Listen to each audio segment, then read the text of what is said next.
Hello everyone, welcome to Chanakya's daily MCQs and mains answer writing 1st and 2nd August 2021। तो हम first question देखेंगे। First question है the economic and technology cooperation agreement negotiations of India are being carried out with which of the following country। The question का मतलब है कि जो economic and technology cooperation agreement है जिसे हम द ETCA आप बोल सकते हो ETCA एग्रीमेंट है, वो इंडिया किसके साथ निगोशिएट कर रही है। ए देखिए China, B Bhutan, C Sri Lanka या D Nepal. What do you think. Mains का क्वेश्चन देखिए there is trust deficit in India Sri Lanka relations due to recent events. इलॉबोरेट।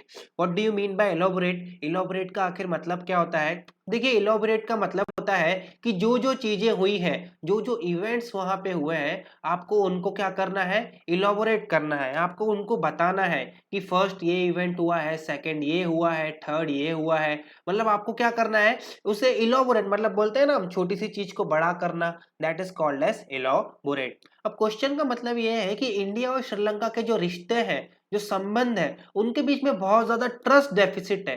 Trust deficit का मतलब होता है कि जो भरोसा है वो भरोसा धीरे धीरे दोनों का क्या हो रहा है, उड़ रहा है।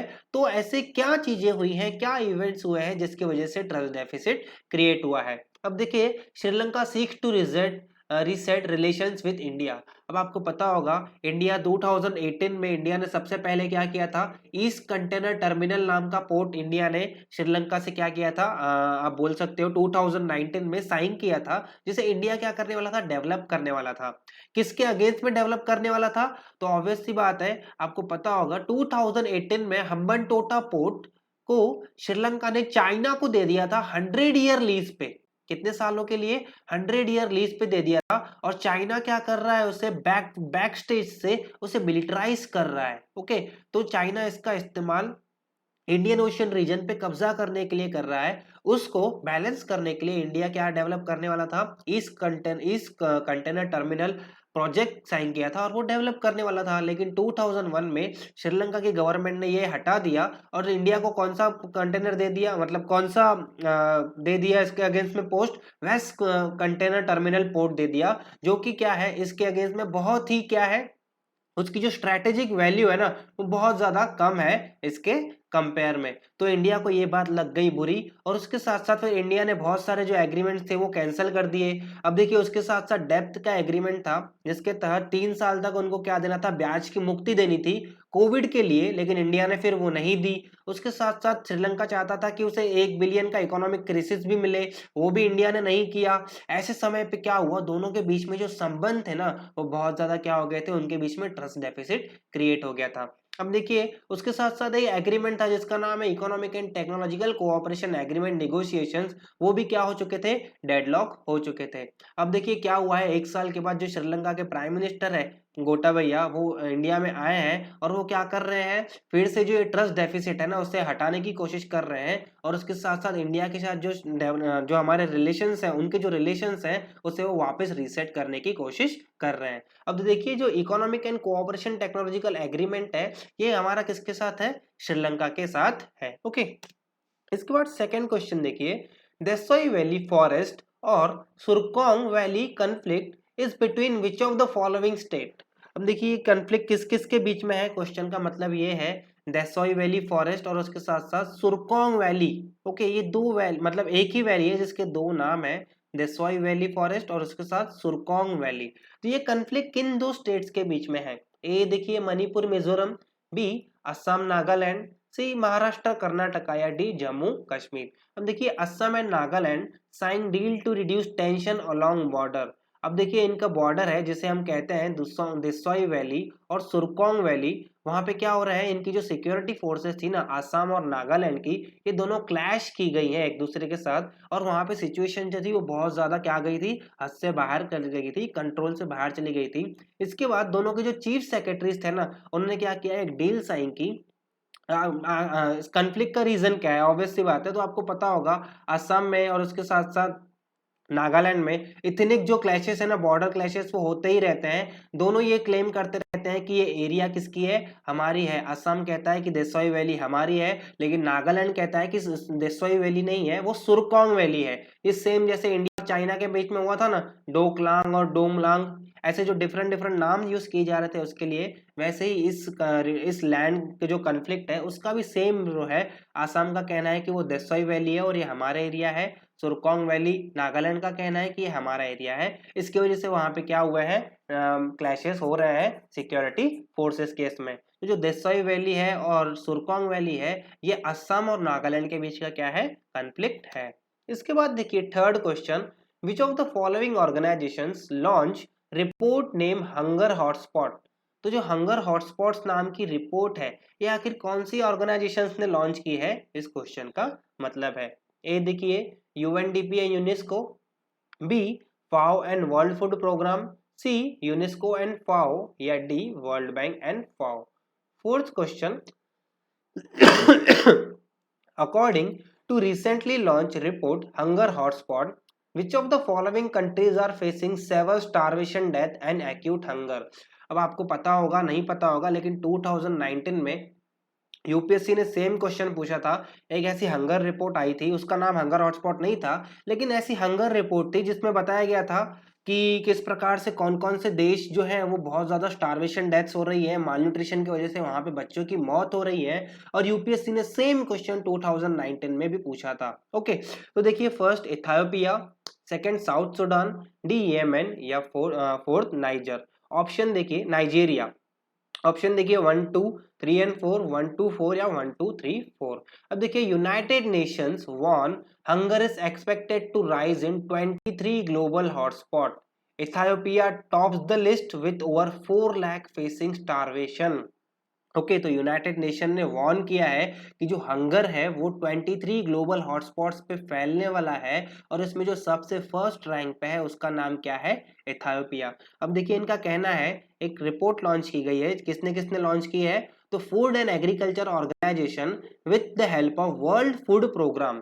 ओके, तो इसका आंसर क्या है, B food and agriculture organisation with the help of world food programme. उन्होंने रिपोर्ट लॉन्च की है जिसका नाम है hunger hotspot between August and November, that acute food insecurity is likely to further deteriorate. अब इन कहना है कि लॉकडाउन की वजह से, कोरोना के पैंडेमिक के कारण जो फूड सिक्योरिटी है वो बहुत ज्यादा क्या हो गई है, एक्यूट हो गई है, और फूड इनसिक्योरिटी और जो कंडीशन है वो बहुत ज्यादा डिटोरिएट होने वाली है। अब इनका कहना है कि जो सिचुएशन है ना वो कैटास्ट्रोफिक हो गई है। Ethiopia embedded with Tigray region, Ethiopia में आपको पता होगा एक टिग्रे रीजन है, इसके बारे में भी क्वेश्चन पूछा जा सकता है कि कौन सा रीजन कौन से कंट्री में है। तो आपको पता होना चाहिए कि टिग्रे रीजन जो है वो कहाँ पे है, इथियोपिया में है।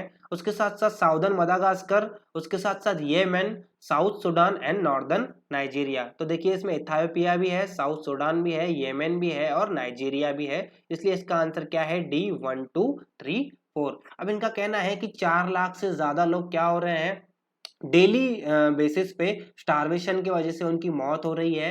और acute hunger is increasing not only in scale but also in severity, मतलब उसका वॉल्यूम ही नहीं बढ़ रहा है, मतलब नंबर ऑफ लोग ही नहीं बढ़ रहे हैं जो एक्यूट हंगर से परेशान है, वुल्नरेबल है, उसके साथ साथ उनका जो हंगर का जो आप बोल सकते हो कि क्वालिटी है वो भी बहुत ही ज्यादा क्या हो रही है, डिटोरिएट हो रही है। अब देखिए the two Rome based agencies called for an urgent humanitarian action in 23 hotspot. उनका कहना है कि जितना जल्दी हो सके इन 23 हॉटस्पॉट्स के ऊपर क्या किया जाए, अर्जेंट ह्यूमैनिटेरियन एक्शन लिया जाए, ताकि यहाँ पे हम लोगों को मरने से रोक सकें। ओके, फिफ्थ क्वेश्चन देखिए, which of the following regions are permafrost.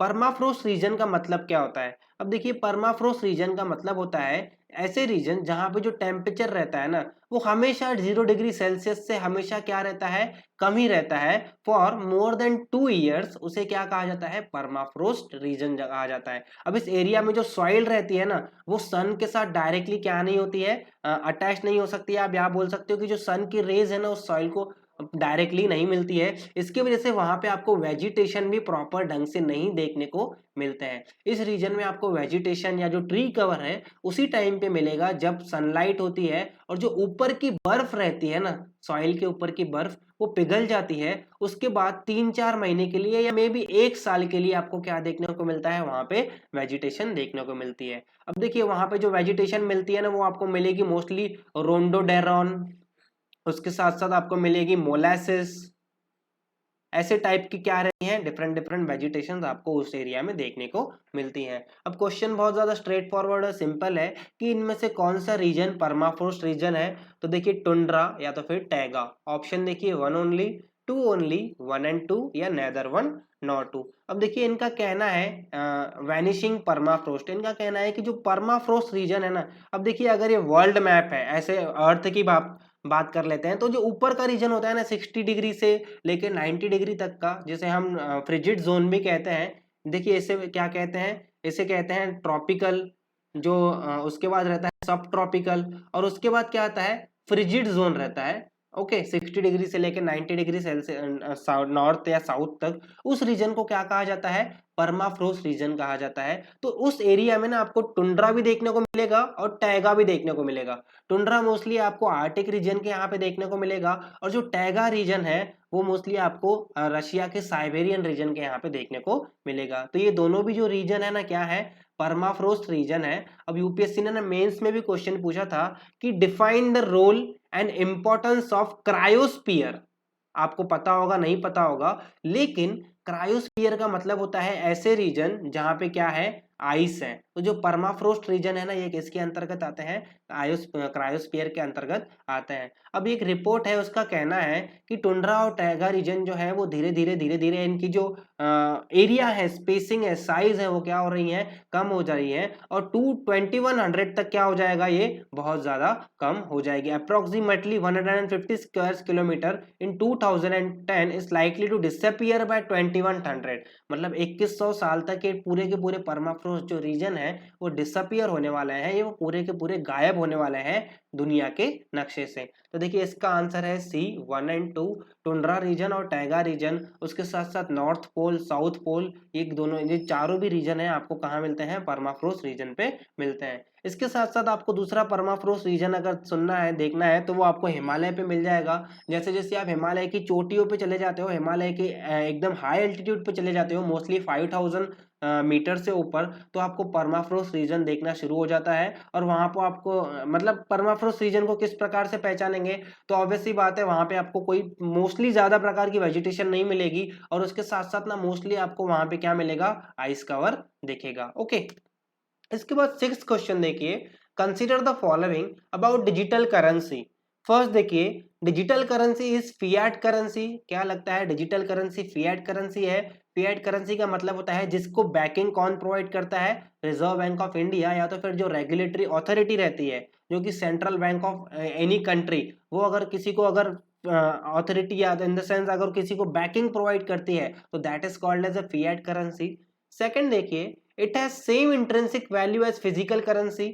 अब देखिए इंट्रिंसिक वैल्यू का मतलब होता है अगर हम किसी को कॉइन को पकड़ लेते हैं, तो कॉइन को बनाने के लिए अगर 3 रुपए लगते हैं और वो कॉइन 5 रुपए का है, तो इसकी जो इंट्रिंसिक वैल्यू है वो उसकी रियल वैल्यू के साथ सेम है क्या, व्हाट डू यू थिंक। तो ऑब्वियस सी बात नहीं, उसकी जो रियल वैल्यू है वो 2 रुपए क्या है, ज्यादा है as compared to that of is intrinsic value. अब इसकी इंट्रिंसिक वैल्यू देखिए 3 रुपए है, लेकिन उसकी जो रियल वैल्यू है वो कितनी है, 5 रुपए। आप अगर उसके पैसा अगर आप कुरकुरे लेने जाओगे या तो फिर आप 5 रुपए का कुछ लेने जाओगे, तो जो दुकानदार है वो आपको 5 रुपए की चीज देगा, लेकिन उसको बनाने के लिए जो खर्चा हुआ है वो कितना हुआ है, 3 रुपए। इसलिए उसकी जो इंट्रिंसिक वैल्यू है वो कितनी है, 3 रुपए। तो इंट्रिंसिक वैल्यू मोस्टली गोल्ड की, सिल्वर की, और जो कमोडिटीज रहती है ना उनके साथ उनके मैच करती है। जब पहले के टाइम पे गोल्ड और फिक्स करेंसी डिपॉजिट्स थे, फिक्स करेंसी थी, उस टाइम पे इंट्रिंसिक वैल्यू के हिसाब से क्या चलती थी, करेंसीज चलती थी। लेकिन अभी करेंसीज मोस्टली किसके हिसाब से चलती हैं, गवर्नमेंट की बैकिंग के हिसाब से। तो देखिए जो 2000 रुपए का नोट है, तो उसे बनाने के लिए तो सिर्फ 3-4 रुपए ही लगते हैं, लेकिन उसकी वैल्यू कितनी है, 2000 रुपए है। ऑब्वियस सी बात है उसकी intrinsic value physical currency, physical value के साथ मैच करती है क्या, तो नहीं करती है। तो what do you think, digital currency की जो इंट्रिंसिक वैल्यू है वो फिजिकल करेंसी के साथ मैच करती है क्या। ऑप्शन देखिए 1 ओनली, 2 ओनली, 1 and 2 या नेदर 1 नॉर 2। अब देखिए इस RBI planning a digital currency for India, क्या आरबीआई इंडिया के लिए डिजिटल करेंसी प्लान कर रहा है? तो देखिए इस हफ्ते एक रिपोर्ट आई थी, आरबीआई ने मतलब ऐसा भी कहा कि वो अपनी एक खुद की डिजिटल करेंसी क्या करना चाहते हैं, बनाना चाहते हैं।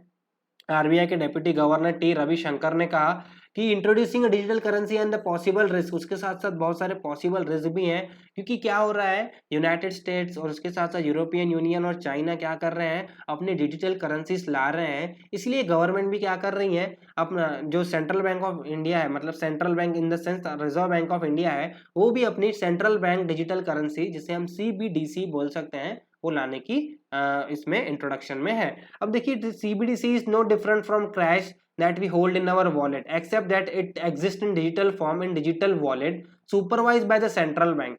It is a form of fiat currency that is backed by central bank and does not possesses any intrinsic value. तो देखिए सबसे पहली बात, उसकी इंट्रिंसिक वैल्यू क्या है, जीरो है। उसकी इंट्रिंसिक वैल्यू कुछ भी नहीं है। उसकी आप बोल सकते हो डिजिटल करेंसी अगर किसी ने अगर उसे हाईजैक कर लिया, या बोल सकते हो प्राइवेसी से हटा के उसे, प्राइवेसी को उसने एकदम तोड़ के सारी की सारी उसकी करेंसी अगर किसी ने लूट ली, तो गवर्नमेंट क्या कर सकती है, उसे डिस्ट्रॉय कर सकती है। उसकी इंट्रिंसिक वैल्यू कुछ भी नहीं है। लेकिन हाँ, डिजिटल करेंसी क्या है, एक फिएट करेंसी है। फिएट करेंसी का मतलब होता है उसको किसकी बैकिंग है, सेंट्रल बैंक की क्या है, बैकिंग है। यहाँ पे मैं सेंट्रल बैंक ऑफ इंडिया बोल रहा हूँ, इसका मतलब वो सीबीआई सेंट्रल बैंक नहीं, इसका मतलब यहाँ पे आरबीआई है, रिजर्व बैंक ऑफ इंडिया। इसे हम सेंट्रल बैंक भी कहते हैं, सेंट्रल अथॉरिटी।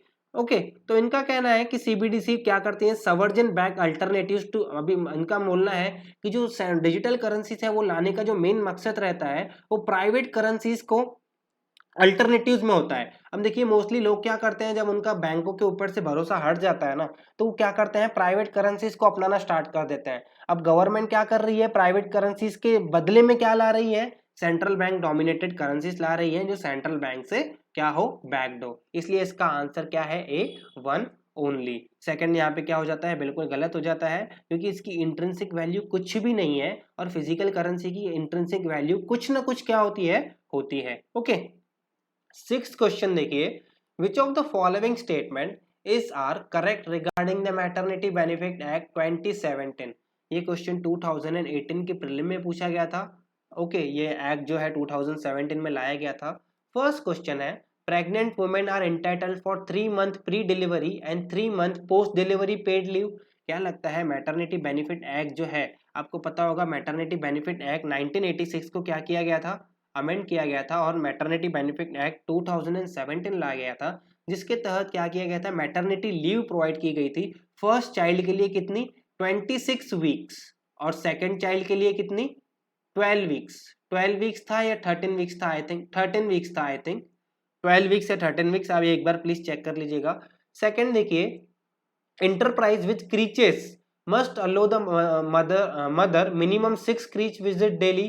अब क्रीच का मतलब होता है, क्रीच का मतलब होता है किसी भी जब ऑफिस होता है, ऑफिस में एक सेपरेट रूम बनाया जाता है जहाँ पे ब्रेस्ट फीडिंग किया ही जा सके बच्चों के लिए, मतलब मदर क्या करवा सके, अपने बच्चों को ब्रेस्ट फीड करवा सके, वो रूम जो रहता है that is called as creche facility. अब देखिए 50 से अगर ज्यादा एम्प्लॉय है, तो मैटरनिटी बेनिफिट एक्ट ने क्या किया था, उस जो फैक्ट्री है या तो फिर जो भी वो ऑफिस है, इंटरप्राइज है, उसको क्रीच फैसिलिटी क्या करवाई गई थी, मैंडेटरी करवाई गई थी। और वहां पे कितनी बार जा सकते हैं, व्हाट डू यू थिंक, कितनी बार जाने के लिए अलो किया जा सकता है मदर को, what do you think. Third देखिए, women with 2 children get reduce entitlement. जिन वुमेन्स को 2 बच्चे हैं उनको क्या रिड्यूस एंटाइटलमेंट मिलेंगे, what do you think. Select the correct answer from the code. A देखिए 1 and 2, 2 ओनली, 3 ओनली, या 1, 2 and 3 only. What do you think, इसका आंसर क्या है। सेवेंथ क्वेश्चन देखिए, which of the following is are advantages of breast feeding to the children. मतलब इनमें से कौन से एडवांटेजेस हो सकते हैं चिल्ड्रन को ब्रेस्ट फीडिंग के। ए फर्स्ट देखिए, इंक्रीजेस इम्यूनिटी, बच्चों की इम्यूनिटी बढ़ जाती है। सेकंड देखिए, रिड्यूसेस एलर्जीज, या third reduce chances of cancer and obesity, cancer के एंड ओबेसिटी के चांसेस कम हो जाते हैं। ऑप्शन देखिए 1 and 2, 2 and 3, 1 and 3, या 1, 2 and 3। अब देखिए the benefits of breast feeding, the promotion of breast feeding should be continuous process not an event restricted to a week. अब देखिए आपको पता होगा UNICEF state that breast feeding is among the most effective ways to protect maternal and health child health and promote healthy growth and opportunity development in early child. मतलब माँ की सेहत के साथ साथ बच्चों की सेहत के साथ साथ माँ की सेहत को भी क्या करती है, ब्रेस्ट फीडिंग से बहुत ज्यादा फायदा मिलता है। अब देखिए बच्चों को सबसे पहली बात ना बहुत ज्यादा इम्यूनिटी मिलती है अगेंस्ट इन्फेक्शंस, उसके साथ साथ एलर्जीज के कम हो जाती हैं, उसके साथ साथ कैंसर एंड ओबेसिटी के जो चांसेस रहते हैं वो बहुत ज्यादा कम हो जाते हैं। इसलिए जो इसका आंसर है वो क्या है, डी 1, 2 एंड 3। अब देखिए इनका कहना है कि अगर ब्रेस्ट फीडिंग अगर प्रॉपर ढंग से अगर इसके साथ साथ हो, मतलब आप बोल सकते हो कि जनरली हो, तो 300 बिलियन का क्या हो सकता है, इकोनॉमी को फायदा हो सकता है। और मोर देन 8,20,000 जो बच्चे हैं उनकी डेथ्स को हमेशा मतलब हर साल रोका जा सकता है। अब देखिए इनका कहना है कि रिनाइसेंस के टाइम पे क्या हुआ था, ब्रेस्ट फीडिंग बहुत ज्यादा डिस्करेज किया गया था